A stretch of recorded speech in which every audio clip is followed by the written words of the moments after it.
What's up everyone, welcome back to ARTV. My name is John and I'm very excited today because I'm finally doing a ranked episode on the rock band Foo Fighters. This has always been one of my most requested episodes that I've ever had, and I feel that enough time has passed that I could really make up my mind on these records. I needed to sit with them over time. I feel that Foo Fighters are kind of one of those bands that I'm not always in the mood to listen to a full-length album from, and if you're not familiar with how we do it on this show, we rank every studio album from worst to best in my own personal opinion. And when it comes to the Foo Fighters, they have 9 records that are out there in the world. I'll be giving thoughts on all of those, explaining why I have placed each and every one at that position. And if you have a different list, then feel free to comment it down below. If you enjoy the video today, then please do me a favor, drop a like on it. It really helps YouTube know to recommend it to more people. It helps the channel grow. And if you would be interested in supporting financially, then please join my Patreon page at the top link down below. Took my water, took your wine, and etched it in my bloody hands.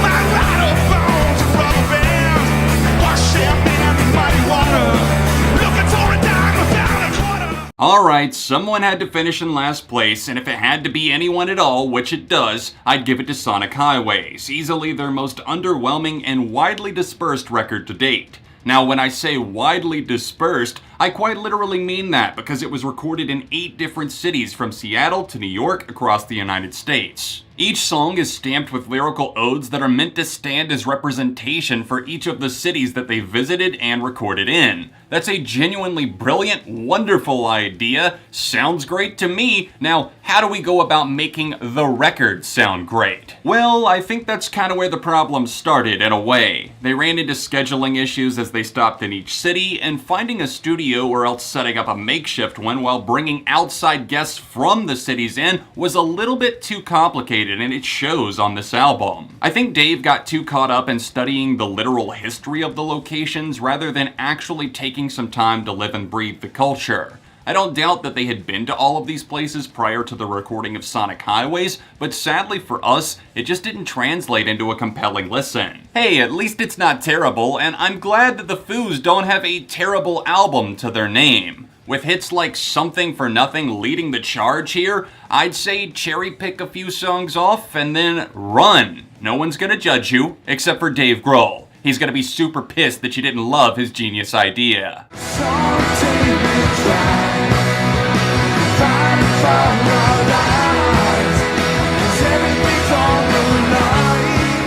I won't lie, I was kinda sketched out when Greg Kurstin was announced as the producer for Concrete and Gold, the 9th album from the Foo Fighters. Kurstin is an extremely talented musician and producer, but producing for the Foo Fighters? It's a bit of a nail-biter because you know how pop producers love to, overproduce the ever-living shit out of things. I suppose it is a bit of a grower rather than a shower, but without a doubt, I can still comfortably say that this album is a bit of a snoozer in places. Warming up to the idea of a non-traditional producer for a rock band of their magnitude is one thing, but this album's problems have more to do with tone, inspiration, songwriting, and pacing. I'd certainly bump up my rating to a 3 rather than my initial 2.5 out of 5 that I was feeling at the time, but it still hasn't fully gotten to me, and I don't know that it ever will. For what it's worth, there's some incredible tracks to be heard that I highly suggest you revisit. Arrows does a great job at visual storytelling and heightening your senses with a refreshing alternative rock sound from the band.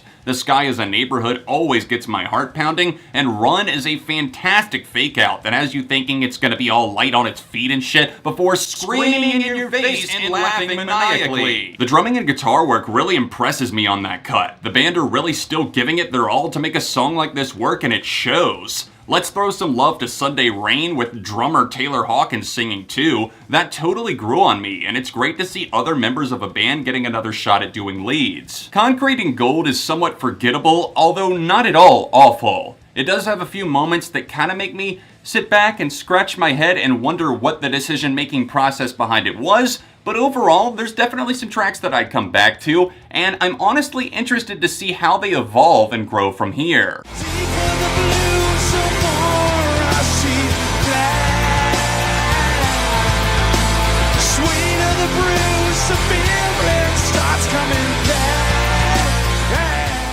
Ambition is always appreciated, but ambition doesn't make a full-length double album great. The idea behind In Your Honor was straight from the mind of Dave Grohl, as are most things Foo Fighters, I suppose. 2 discs are presented, one featuring traditional guitar-filled loud rocking tracks, and the other containing quieter, more acoustic-based mixes. While a double album like this sounds great on paper, actually executing and making it fully engaging and entertaining all the way through is another beast entirely. I'd say that a great record could be made if you redacted some of the tracks from each side and shuffled them all together so that the 2 sides weren't spread out. There's probably about 10 to 12 great or else really good songs at least hidden in the mix, and the others, especially on the acoustic disc, don't really leave that much of an impression, unfortunately. There's certainly some beautiful unexpected for the Foos moments that happen on side 2, with the soft-spoken Still being one of my favorite songs by the band, and Cold Day in the Sun being a nice ray of light that showed us that Taylor Hawkins could sing too. Hell, I can't even discount the impact of Razor either. That's a song that makes you drop what you're doing and reflect with Dave right there on the spot. Obviously, we got the rocking disc too, and there's a lot of punches packed there. No Way Back is relentless, and I love that tangible energy that brims all throughout. Free Me gives us a gritty vocal from Dave that almost feels like a bit of a showstopper, and of course the singles DOA and Best of You were timeless. DOA, or Dead on Arrival, goes underrated as a single if we're being honest. The band rarely play it live, and it doesn't often come up in conversations surrounding the band's best songs, and I think it deserves that consideration. In Your Honor didn't quite live up to the high expectations that inevitably came with a double album. My friend at camp in the summer of 2005 let me borrow his CD player to listen to the album for the first time, and I'll never forget the early connection that I made to many of these songs. It's an important record for me, but I also don't see it as being anywhere near one of their best.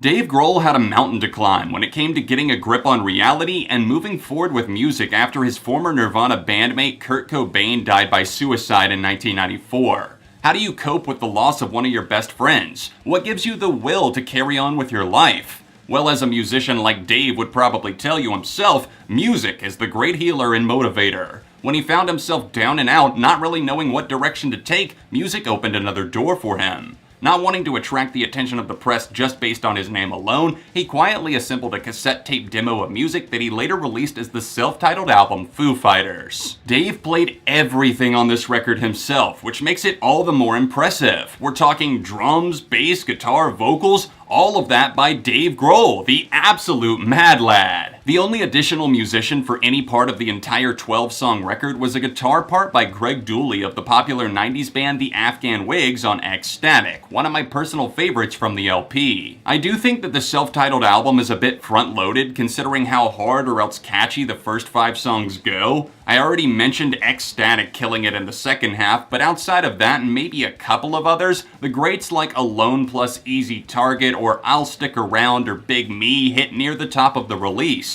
This was a landmark starting point and definitely an essential listen for newer fans who might just be getting into them, but it might not be the record that stays on constant rotation if you catch my drift. Hey, don't let it go to waste. Not if I hate the taste. Stylish might not be the right fit to sum it up, but its style here is a rather straightforward, dominating style of rock that keeps it loose but heavy most of its runtime. It's worth noting that the band themselves don't really care that much for this record at this point in time, but I disagree on this being their worst. Obviously. There's no need to spend too much time on this one since the record kinda speaks for itself on exactly what it is, but I highly recommend the gnarly Low, the hopeful Halo, and the apathetic Disenchanted Lullaby. It almost goes without saying, but the massively successful singles Times Like These and All My Life strike hard and are among their best singles, with All My Life in particular in my eyes being one of the greatest album openers and songs in general of all time. It broke up some of the monotony that does come with listening to the Foos and added a supernatural charge to the music that made the track connect and feel impossible to ignore.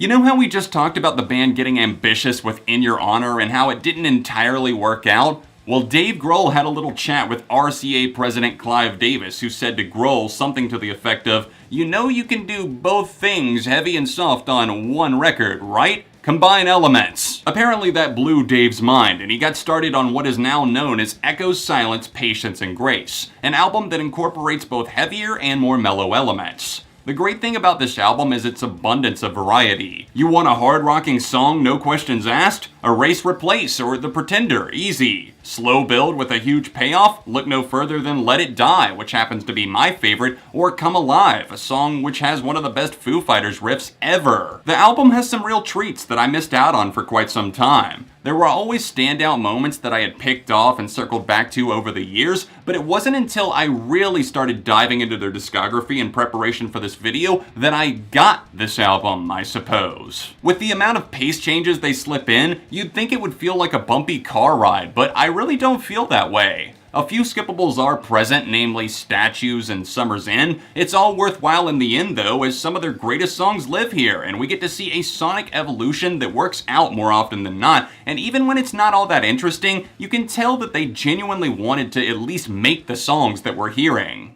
Don't wanna be your lucky rare. One more indecent accident.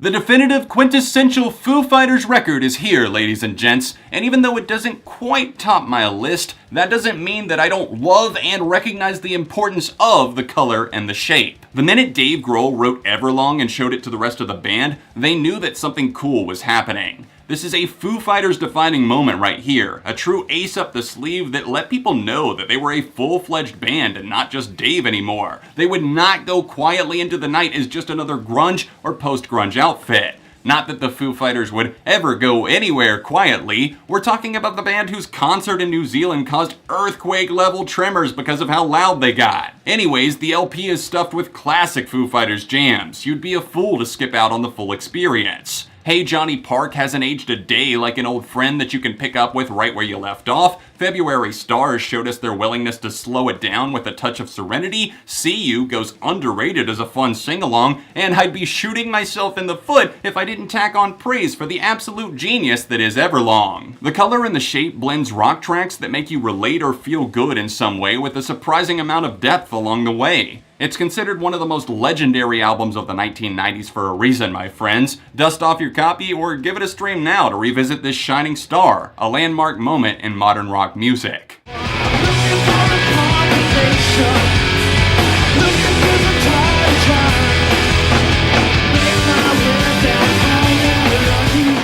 Off with my head, right? I've committed the crime of opinion yet again, and I'm sure it's got a few feathers out there ruffled as to why I placed this at number 2 over the color and the shape, so I better thoroughly explain myself as to why I put There Is Nothing Left to Lose at number 2. 1999 was the year this album came out, and things were tense within Foo Fighters. Everyone was getting kicked out or else quitting, it seemed like, notably Pat Smear, who had stepped away after feeling jaded by life on the road. Somehow, the band pulled together a sonically cohesive to-the-point rock record that never gets dull at all, something that continued to surprise me the more time I spent with it. Underrated is a word that might be a bit overused, but There Is Nothing Left to Lose is genuinely underrated. It's not like it was a commercial bomb that had no hit singles, but 20 years into the future, it seems like most casual fans would only recognize Learn to Fly and maybe Breakout. Both of these songs are incredible, don't get me wrong, I've grown particularly fond of how cathartic Breakout's anger feels, but it's important to take a closer look at the rest of the track list to see why this album works like clockwork. Classic rock guitar tones protrude on the head bop inducing Give Me Stitches, the incredible Live-In Skin blasts you with a really tantalizing riff that remains a juggernaut throughout, and MIA closes out the record with a sense of purpose.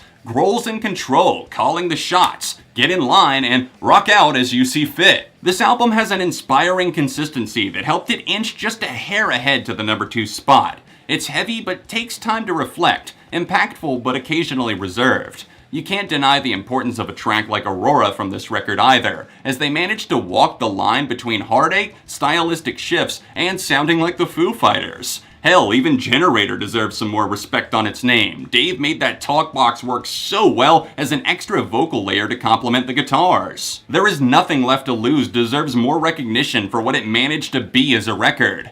fall into its grooves, and appreciate the fact that their rock maneuvers simply enfold you over repeated listens. Your bridges are burning now. They're all coming down.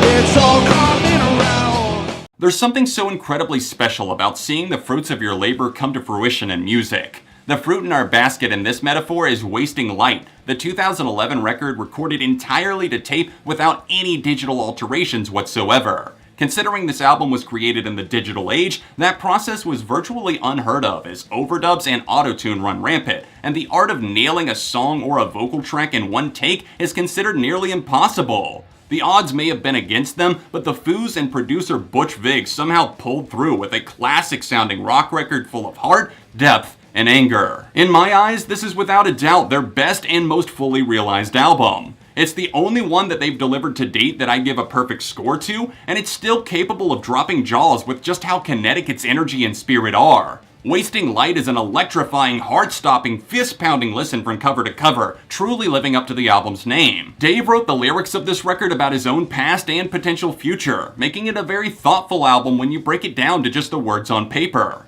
I don't think I've ever heard the full band firing on all cylinders quite this well. It's an exercise in showcasing the perfect fit for what each member of the Foos is capable of. Bridge Burning and White Limo will rip your face off with their gargantuan impact. These Days speaks of karma in a rather inspiring way. Miss the Misery gives us insight into what inspired the album in the first place, and Walk is hands down one of the absolute greatest rock songs of the 21st century. It's a life-affirming, good-spirited gem of a tune that's simultaneously one of my favorite album closers of all time. Talk about ending your album on a high note, this ended their best record to date with the album's greatest song. My heart is happy knowing that this record won the band 4 Grammy Awards, including Rock Album of the Year, and was well received across the board, even from some publications that had never cared for them all that much. To have such a defining record come along so deep into your band's career is not an everyday occurrence, but the Foo Fighters made it look easy and reign supreme right here on Wasting Light. All 9 studio albums by Foo Fighters have been ranked from worst to best in my own personal opinion.